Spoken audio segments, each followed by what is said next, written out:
Hi everyone, it's Michelle. Welcome back to my channel and welcome to my first video for this year's Dephemerember. Look at me, I can say it. Dephemerember, Dephemerember, Dephemerember, Dephemerember. I've become fluent in Dephemerember. Yay! So I'm a little late to the party in the sense that I should have already had my journal made by now, but hey, it's life and it's crazy. So what I wanted to go over with you today is how I set up for a challenge like this. December daily challenges and month-long challenges are not a new thing to the junk journal collage world. And in December, it can be particularly challenging.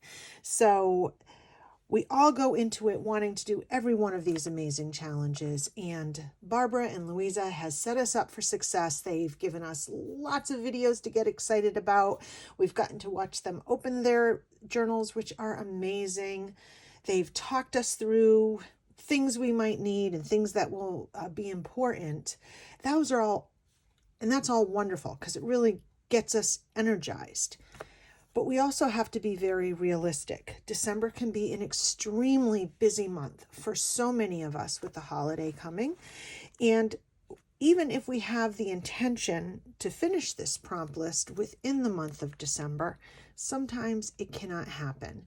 And that's one of the things I love the most about Dephemerember is it's not Christmas themed. So guess what? If you only get to do a third or a quarter or a half of the prompts, you can still be working on it in January.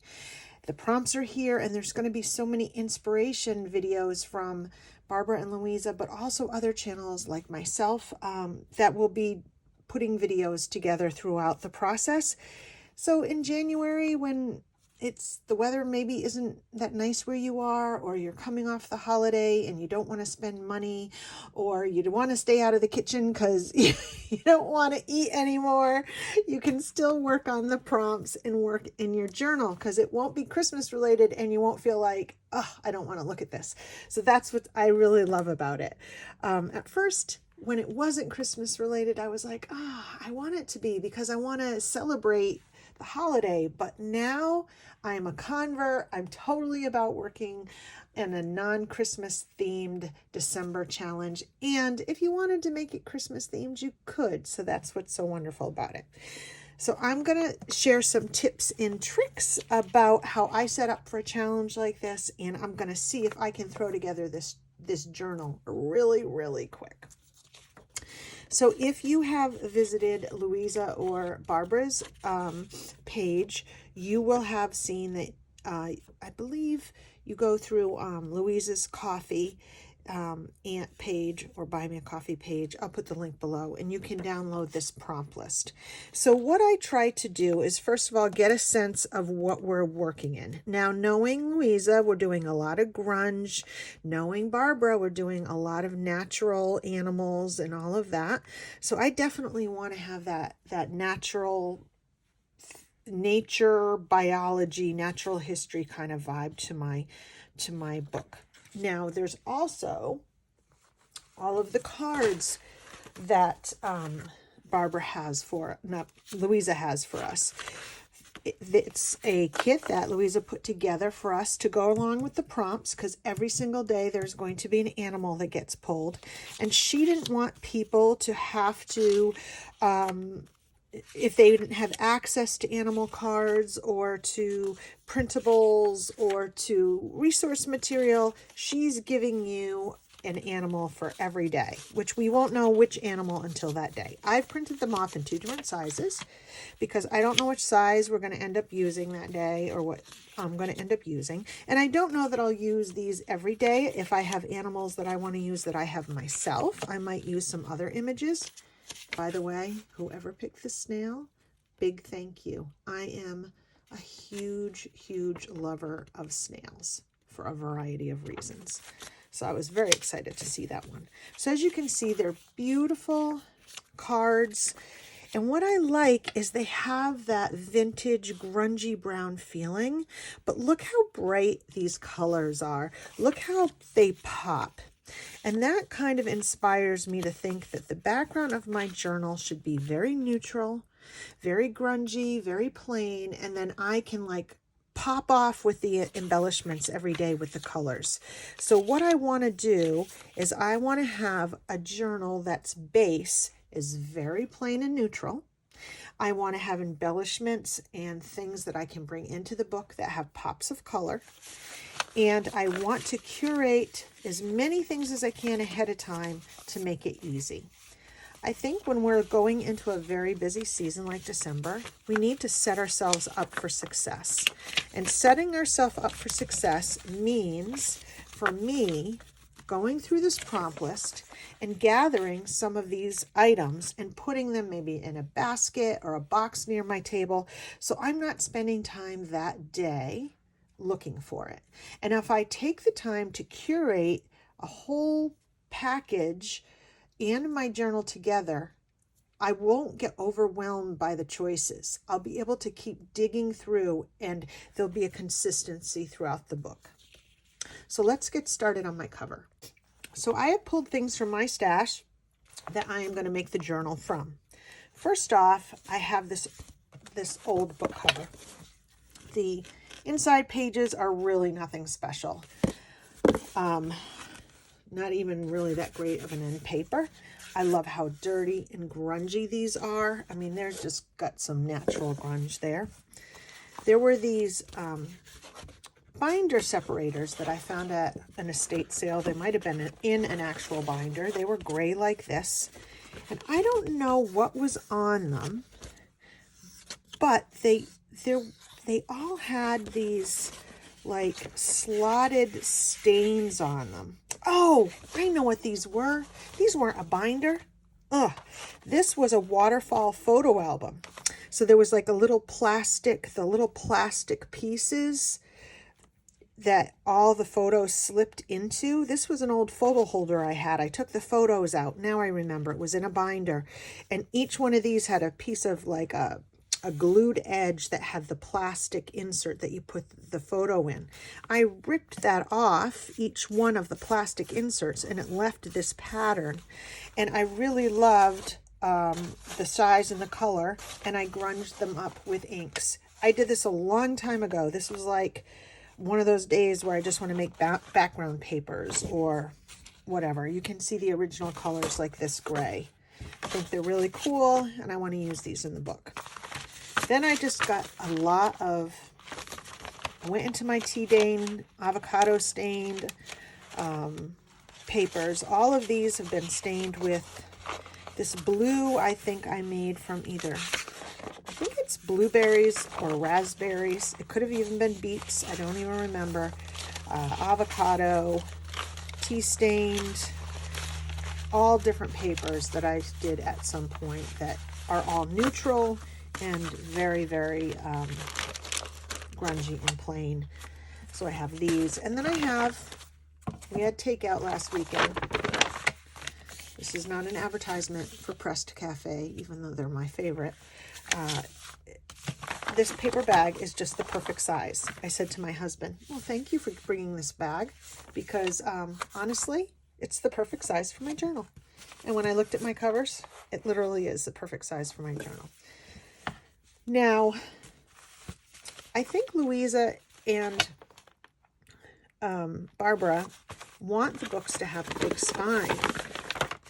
And originally I was thinking 25 prompts is only like 12 pieces of paper, a single signature. That's going to be super easy.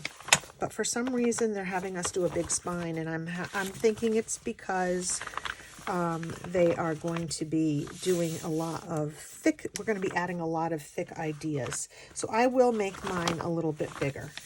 So I am just going to essentially make a paper bag journal spine. I'm going to make it a little bit bigger than I usually do. And then I'm going to add the cover on top. Time out. Let's talk about curating our palette. I have my neutral papers. I have the cards, which I'm using for inspiration. So let's get some of those colors.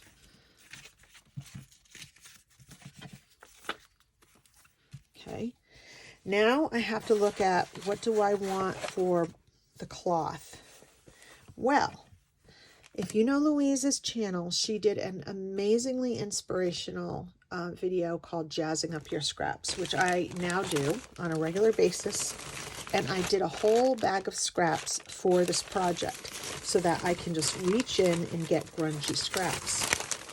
I used all sorts of colors because I know I'm going to have a very neutral background. And I thought if I just do grungy browns and oranges, there is not going to be any color.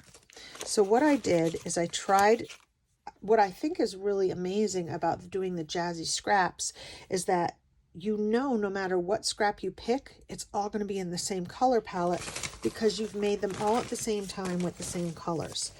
So even an item like this that is very neutral, right, has the same colors on it as something that has a bright color. And they will go together because they will have shared colors. I have everything from papers to magazine pieces. I have tags, some paper towel rolls, paper bags, envelopes, you name it. And as you can see, they're a little bit brighter. They have all sorts of colors in them. And I'm thinking that I'll be able to use little bits of this in my work, and they will all somewhat go together because I'm curating it now, and I'm using all the same colors so that no matter what I pick will go. So I have my bag of jazzed up scraps. I have my cloth. I have my tags and my papers. The next thing I chose was a stack of curated papers that I can use during the process.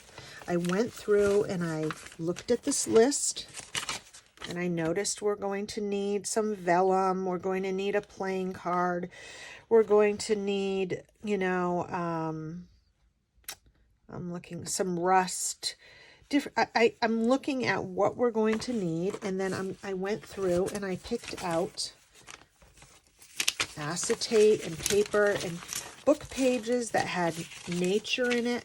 I went through all my happy mail, my past happy mail that I've received from friends like Carrie at Warm Morning Sun and Maud, from Fukia, from Maureen, from Aloha, from Bea. I mean, so many of my friends I've received stuff from, and I've made a whole stack of stuff from them that fits into this prompt.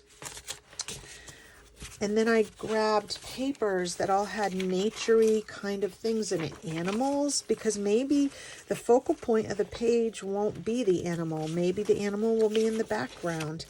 I picked other pages that had natural history on it, or mushrooms, a stack of different ledger papers, and I even picked some scrapbook papers that had colors and feelings that were specific to these prompts. Like this yellow with the numbers, I thought went really good with some of these just little, some of the animals.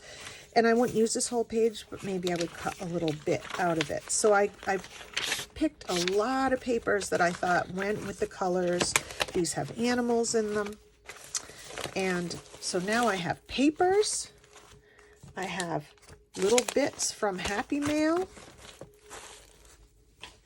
And then I have all sorts of little embellishments that I also went through. I found textiles and stickers and slides and tags and pieces of metal, all from Happy Mail, stamps, little tiny things that I've gotten from my friends that I can use in the project.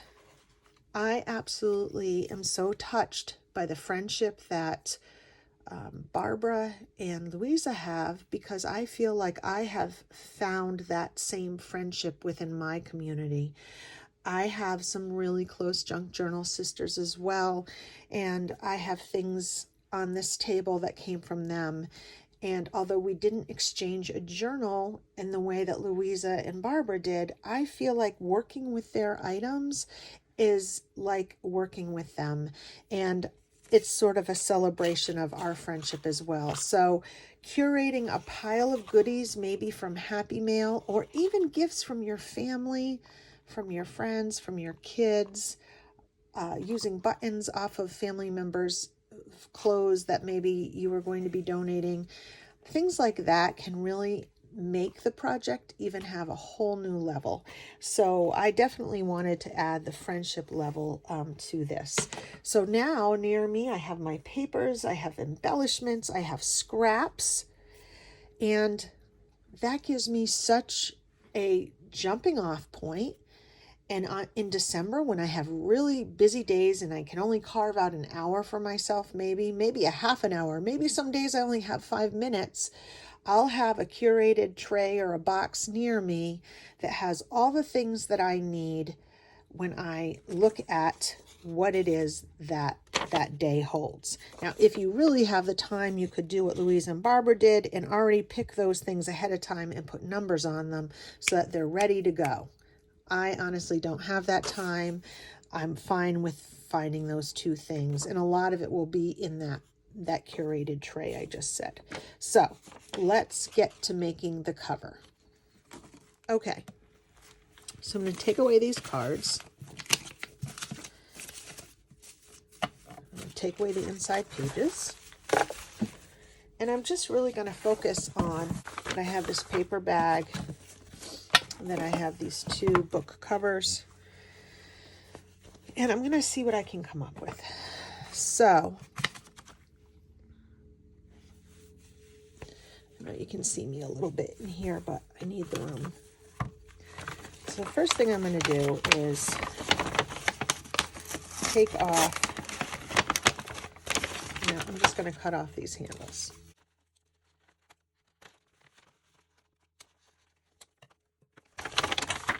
Okay.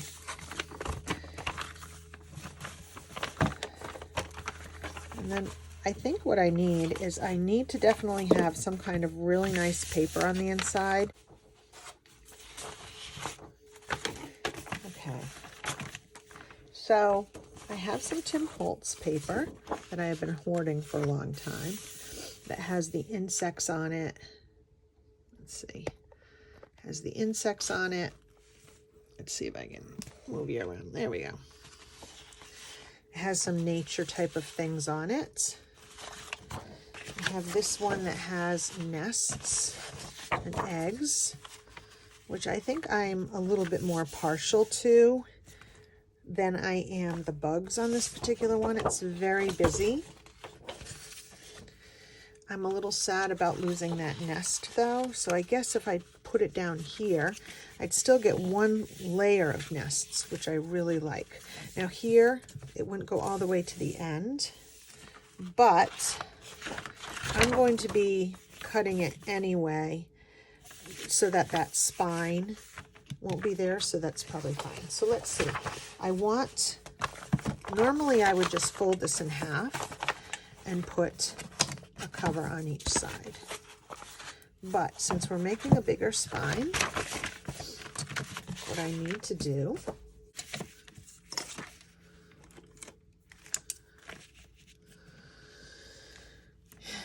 so the middle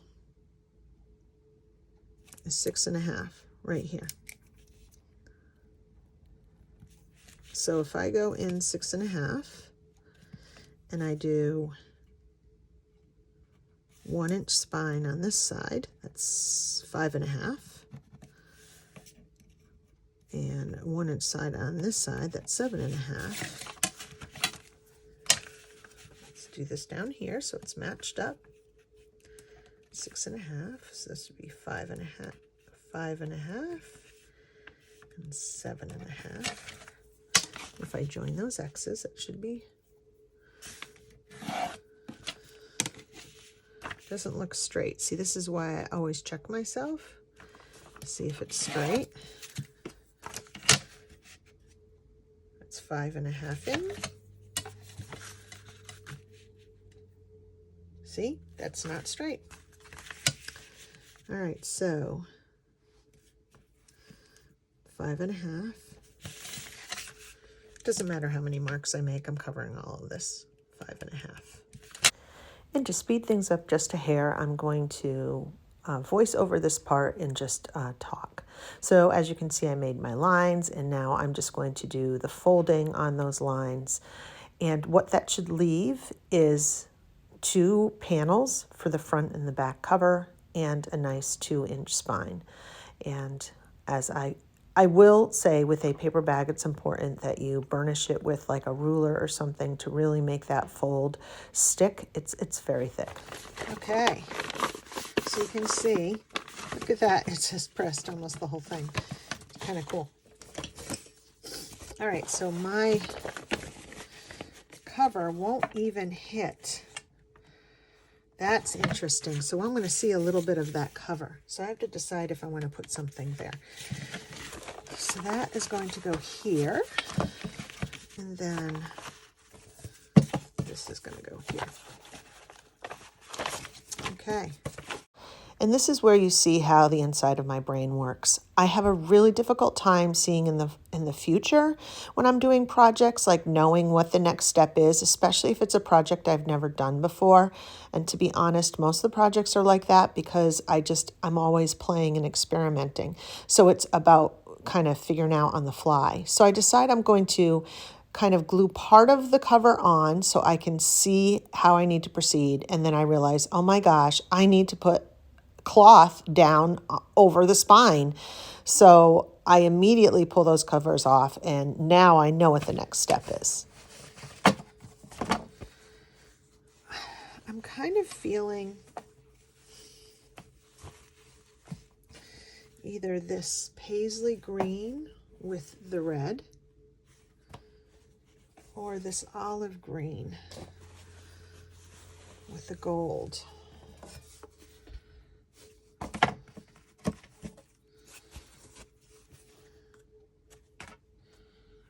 I think I'm going to go with the olive with the gold.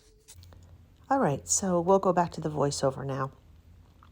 What I decide to do is, I know that the spine is 2 inches, and I want a couple inches on each side of the spine to really grab on the paper bag. So I measure that, and then I rip a piece that's approximately, excuse me, like 6 inches, 5.5, 6 inches wide. And I place that over the center of the spine. And now I'm going to glue it. And can I tell you how grateful I am for a fresh bottle of Beacon glue, for a fresh bottle of Fabri-Tac. There is nothing better. When it flows easy, oh my gosh, it's amazing. And as you could see, I really took my finger and, as Luise would say, I used my finger tool, and I really made it very thin coating, because you don't want the Fabri-Tac to like seep through the fabric and make it look like it's wet, which is what happens if you just put fabric right on Fabri-Tac. You have to really thin it out with your finger tool. I learned about my finger tool from Luise, and I appreciated that. Had I not known, what else would I have used? And then, of course, you want to burnish it really, really well down. And then I can put my covers on, and I'm excited about that. I was going to trim the end of the fabric, and then I was like, come on, Michelle, this is junk journal. Let's fray that baby. Let's make it nice and tatty. It's going to be grungy. Let's get that a nice frayed edge. We don't need to be trimming anything. We just need to make it even more interesting and add more texture. So that's why I ended up fraying it instead of cutting it. And now I can start putting the cover on, and I can make sure that all that fraying thread is away so I'm not getting it stuck in my glue, which is usually the kind of thing that I would do. I'm not putting glue on the entire book because I know it's going to overhang, and there I just got some glue on the cover. I know it's going to overhang a little bit, and I want to be able to get under there and glue something in. I just want it to be like maybe half glued on so that it stays in place and I can work with it, but that I still have the option to be able to pull something in and out. So there I go. That side's on. Now it's side number 2 to glue. Okay, cover number 2 is being installed. Rub that nice and hard.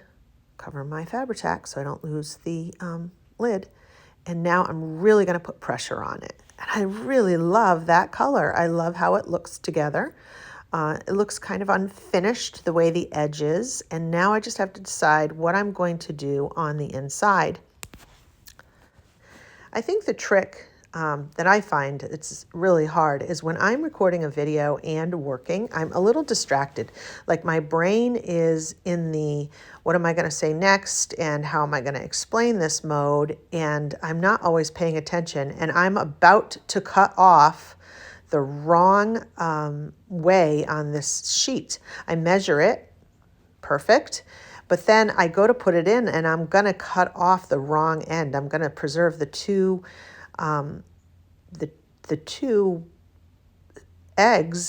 rows of eggs, and I'm going to cut off the bottom of the manual. And then I realize that, and I'm like, oh no, I have to mark that piece.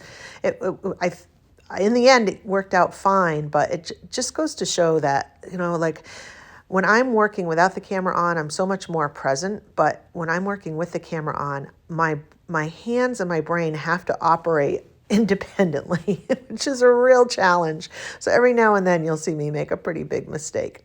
Okay, so what I'm doing now is I'm ripping 1-inch slices of that same fabric, and I'm going to put them underneath the paper bag. And that way, this little piece that hangs off the bag, you can actually see, and it works perfectly with the spine, and I love the cohesiveness of it. I love how plain it is, and I love adding that texture of the fabric right underneath the bag. So I'm just installing that, and as you can see, I made sure to really thin that Fabri-Tac out with my finger because I don't want it to bleed through. And whenever you're gluing down fabric, you really have to make sure that you have a nice light coat of glue, but that you really need to work the fabric to make sure there's no wrinkles and that it's laying completely flat. And you'll see me on this piece do that quite a bit because it's 2 layers of paper bags it's sitting on and a crease, and there was a little wrinkling that was happening and I had to work that out. So I'm just going to put the last piece on, and then I think you'll just see me burnishing it and making sure it's nice and flat. I do not want any fabric coming up afterwards. I am really just going with the flow on this project. I'm not overthinking it. I'm just having fun with it. But I still want it to be a journal that I want to work in, right? I mean, I think that's it. When you have a yummy journal, it's easier to go back to and work in. And when it's like a journal that you're kind of like, it's not as fun. So now I realize that the piece is just a little bit too wide because I want some of that spine fabric to show. So I'm just going to take off about 1 inch on the right-hand side just to make it fit better. And what you're going to see is I'm going to be showing you how big that paper bag gusset opens. I mean, that's flappy. That's just, who wants that in their journal? I want a pocket, but I don't want the Grand Canyon. So I'm going to take my stapler and I'm going to staple those gussets together. And yes, I should have done that before I glued it. I know that. Now I know that. But again, like I said, sometimes I just can't see ahead of myself. But there's almost nothing in junk journaling that you can't fix. So it's never a big deal, right? Just add a little bit more glue. That's my philosophy. Hey, add a little bit more glue. What's it going to hurt? I might pass out from the fumes, but hey, that's fine. So now I have my little piece that I'm going to glue down, and what I will say is I did take it off camera and I put a zigzag stitch around the whole outside because I just wanted it to look a little bit more handmade and a little bit more finished. You can't really see that on the video, but it is there in person. And now this pocket here, you're going to see me take the time to cut an edge because I want to make that into a pocket. Boy, I'm just so smart. Look at me. I'm going to make a pocket. I'm going to cut it. I'm going to make sure it opens. And then you're going to see me staple it shut. Because like I said, My brain and my hands can't operate independent of themselves. You know, I'm 54 years old, people. Like, I can't multitask that much. Here I am, I'm like making sure that I staple it in a way that there's still a pocket. And later on in this video, you're going to see me completely negate this pocket and just staple it shut. I think I glue it shut, actually. I don't know. But this pocket is a fabulous idea, and you should try it in your journals. But it's not in my journal because I forgot and I glued it shut. So I'm just going to skip past it because it won't exist. So now I've done the same thing with that other panel. I've trimmed it 1 inch. I've put it around my sewing machine, and I have, I'm now going to put it on the right-hand side so it looks nice on the inside of the cover. And I'll just press it down. All of these scraps are wonderful for the Dephemerember project because they'll give a continuity to the project when I do my embellishments. So that's a great thing. Keep all your scraps together because when you then use them in the project, it really makes the project come together. So here we go. Look at that. We have a great spine, or I have a great spine, and it's round and soft. Like, I like this kind of a book.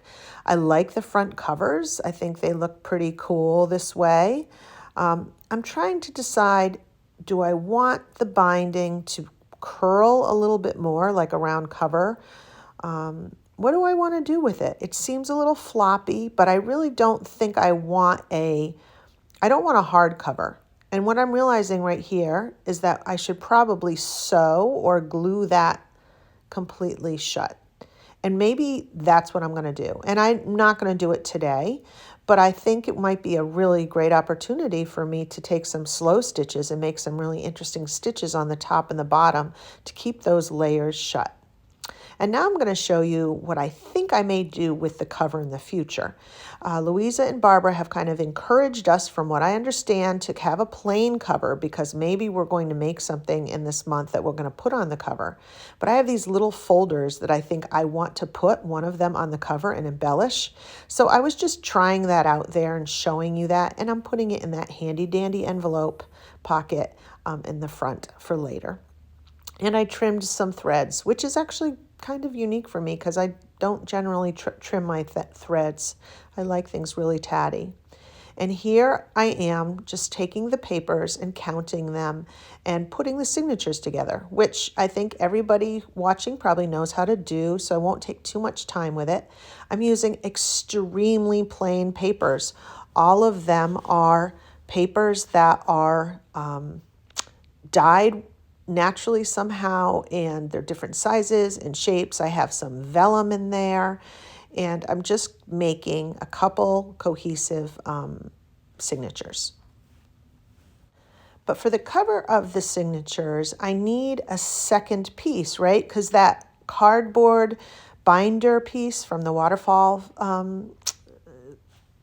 album, that's just one piece. That's just the front. I need something on the back. So I find this piece of cardstock that has like writing on one side and a floral that's pretty consistent, I think, with this book, goes together. And I'm going to make that the back panel of the signature cover.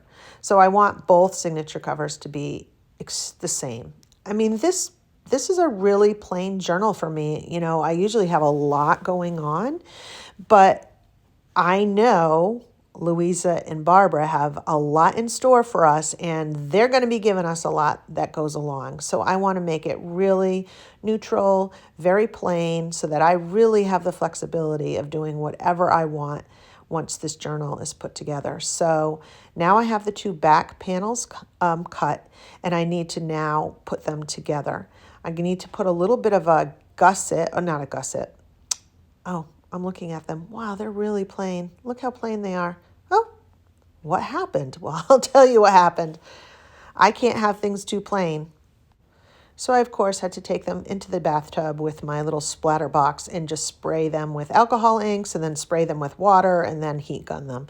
If you want to see how to do something like that, go to Luise's channel. I mean, she just loves to work with the inks and make them really messy. Barbara has amazing videos as well on all sorts of techniques to make the most out of your alcohol, not your alcohol inks, your oxide inks from Tim Holtz. They, there's nothing I can teach you that they haven't taught you on their channels. So you can go there and look. But basically that took me about 5 minutes. And now I'm happier because they're not so boring and plain. And now you're seeing me kind of struggle with putting masking tape on my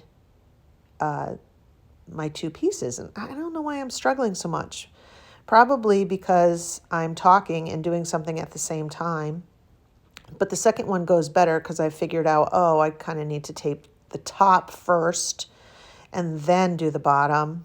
That way I can measure up where the metal grommets are. And I also realized, there needs to be a bigger gutter because I'm putting a signature. This isn't a page in my journal. This is the cover of a signature. It needs to be wider because I'm going to have like 10 pieces of paper with all sorts of embellishments inside. I need to have a thick, generous binding. So here I'm just taking one of the sheets, the one I got from Frukia, comes way out, and I don't mind when pages aren't even, but it comes out a little bit too much, and I think it's just going to get frayed and keep bumping into things. So I decide to rip it or cut it because I can't clearly rip on a straight line, and I'm just trimming it down just a little bit for that signature. So now I have my two signatures. Yay. Oh no, look, it came apart. Why did it come apart? Because I realized I needed a bigger gutter to accommodate all the papers. So let me just tape that, and then we'll have our two signatures ready. So now I'm going to cut to the chase. I tried to do a silly little binding that did not work, and now I will be showing you the one that did. Okay, friends, for all of you who know how much I bag on the crocodile, you're going to feel very vindicated because I just tried to do a silly little binding and realized that I should just be doing it with the crocodile and punching grommet holes. That would be the easiest way, and so that's what I'm going to do. And this actually is a good reason to have a crocodile, what I'm going to do right now.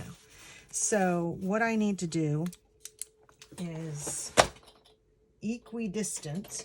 That's the key, equidistant. So now what you'll see me do is measure two equidistant measurements for two different holes. I'm going to be putting in a binding for two of my signatures, and I want them equidistant. I'm going to punch holes with the crocodile through the fabric, and then I am going to put in eyelets or grommets. I often call them grommets. And then I'll feed the elastic through, and that will make a binding that's an easy elastic binding. For this kind of journal, I prefer that because I may want to slide papers in and out, and I find that an elastic binding allows me to do that. Journals that I'm giving or that I'm writing in, or the fancier junk journals, I like to have a sewn binding. But a journal like this that I'm working in, that I'm doing a challenge in, I like the flexibility of being able to take papers in and out. So I'm essentially making sure that the holes are far enough apart that they give me adequate enough expansion in my signatures, and also they're tall enough so that my signatures slip in easily. If you're new to my channel and new to me, I'm not going to lie, I'm not a fan of the crocodile. And I often talk about I'm not a fan of the crocodile. But in this situation, I do like the crocodile for putting in grommets in a cloth spine and working in a spine. But I could have used my other product as well. But this is where my regular viewers will see that, yes, I guess I still do need to have a crocodile for these projects every now and then. Truth be told, when I'm finished this project, I think to myself, wow, I think I spaced these out too much. I think they should have been closer together. But I'm happy it worked out the way it did because it gives me the flexibility to add a third signature in the middle without screwing up the equidistant binding that exists. There's enough of a gusset to put a third one in if I need it. I don't even know if I'm going to need it because I don't know what Luise and Barbara have in plans for us. And then the other thing is I really like with this soft spine how it looks in the end.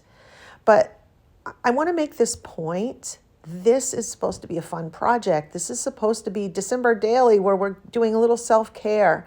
I'm not selling this journal. I'm not giving it as a gift. It's just for me. And because of that, I have the confidence in knowing whatever I do, even if I make a mistake, I'll make it work for me. And I have to say, in the end, I'm super happy with this journal and the way it comes out because it's very interesting and tatty, and it has a different look to the binding, and it has a different look to the cover.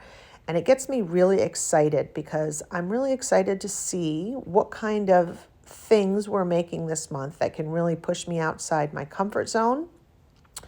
And it's like an adventure. It's like those books where you make your own adventure.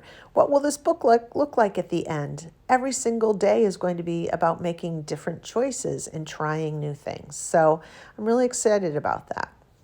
So as you can see, I'm just taking some elastic. This is pretty thin elastic. I'm using it because I like the color. It's like an ecru color and it plays really well with the fabric. So I'm happy to be using it, but I double it up because I just want it to be a little stronger. I have a feeling this is going to be a chunky book. So I'm just tying these together. And if you've never done an elastic binding like this, I totally encourage you to do it because it gives you so much flexibility and it's so stinking easy. So now I just thread the signatures through the elastic, as you're going to see. And then that's it. It holds the binding in, but it also gives the ability to change papers, to add papers, to take a paper out and work with it on your desk and then put it back in the book. And because it's a soft binding, I actually see the elastic when I'm looking down at the book. I think that's kind of cool. I just found a piece of paper that I forgot to put in the signature, and watch how easy it is to add that paper to the signature. Voila! That's how easy. So I love the flexibility. I'm all about the flexibility in a play journal. And that is my journal. I mean, I put that together and you won't be able to tell because I've edited this, but I literally put this together in an hour and a half, I think. And I really like how it looks. And see how much space is between the two? I'm almost thinking about putting in a beautiful piece of leather or maybe an interesting ribbon. I don't know what I'm going to put there, but I love that there's possibility there. So that's very exciting. And the cover still remains to be seen. I might put that folder on. I might put another textile on. We'll see. And now I have that pocket in the front, as you can see. And I have the two signatures. And it'll be a little less wobbly the more full it is, but it's totally fine for me right now. And I'm super pumped. Look, I could even put a pen in the middle with that space. So yeah, there's plenty of things I can do in this journal. And here I am ready to begin this year's Dephemerember. I am so pumped and I'm excited about this journal. It's very basic, but it gives me so many opportunities to make it cool. And I can't wait to see what it looks like when it's all done. This is my final box of goodies. I have taken, what you're going to see here that is my splatter box, and inside of it I have a bag of my scraps. I have all the embellishments that I put together from my friends and Happy Mail. I have the wonderful cards that have been provided to us by Luise, and then I have my journal.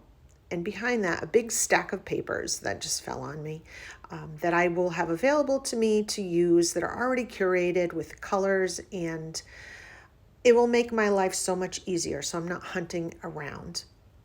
I'll take this box out every day and spread everything out, and it will give me a wonderful place to start, and hopefully I'll be able to keep up all month. All I need now is my snacks. So thank you, Luise. Thank you, Barbara. I know it's so much work for you, and I can't wait to be playing and crafting with all of you and this wonderful paper community.